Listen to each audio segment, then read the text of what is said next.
वैशाख कृष्ण गणेश चतुर्थी व्रत कथा। धर्मकेतु नामक ब्राह्मण की कथा।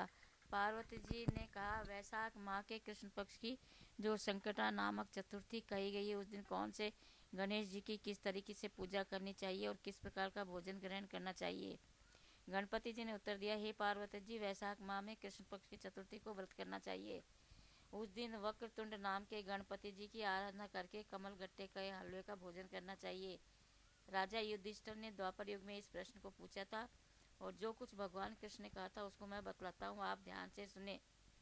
कृष्ण जी बोले, प्राचीन समय में रंतिदेव नाम के प्रतापी राजा हुए। जैसे अग्नि तिनके के समूह को भस्म कर देती है, वैसे ही वो अपने शत्रुओं को नष्ट कर देते थे। यम, कुमेर, इंद्रादि उनके मित्र थे। धर्मकेतु नाम का एक श्रेष्ठ ब्राह्मण उनके राज्य में रहता था। उसके सुशीला और चंचला नाम की दो स्त्रियां थी। सुशीला सदैव कोई न कोई व्रत करती रहती थी, अतः उसका शरीर दुर्बल हो गया था। इसके विरुद्ध चंचला कभी भी कोई उपवास नहीं करती थी, पर सदैव पेट भरकर भोजन करती थी। कुछ समय पश्चात सुशीला को एक सुंदर लक्षणों वाली कन्या हुई और चंचला को एक पुत्र पैदा हुआ। इस बात पर चंचला सुशीला को ताना मार कर बोली, अरे सुशीला, तूने इतने उपवास करके अपने शरीर को दुबला बना लिया, फिर भी तूने एक दुर्बल कन्या को पैदा किया। मेरी तरफ देख, मैंने कभी व्रत नहीं किया, मैं कैसी हष्ट पुष्ट हूँ, और वैसे ही बालक को मैंने जन्म दिया है।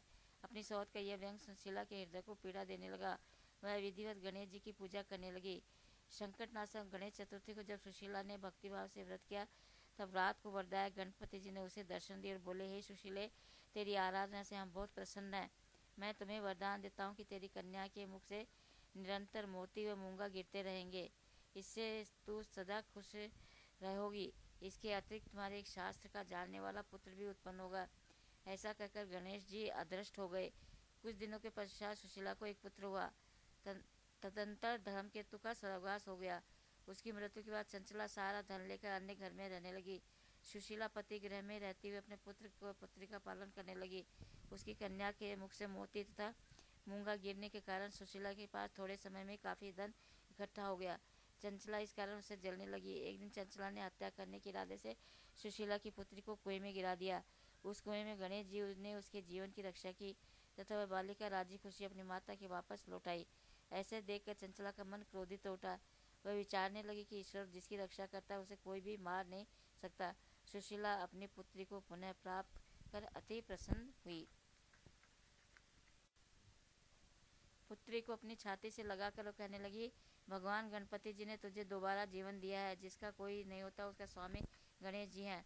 चंचला ने आकर उसके पैरों में अपना सिर झुकाया। चंचला को देखकर सुशीला बहुत आश्चर्य में हुई।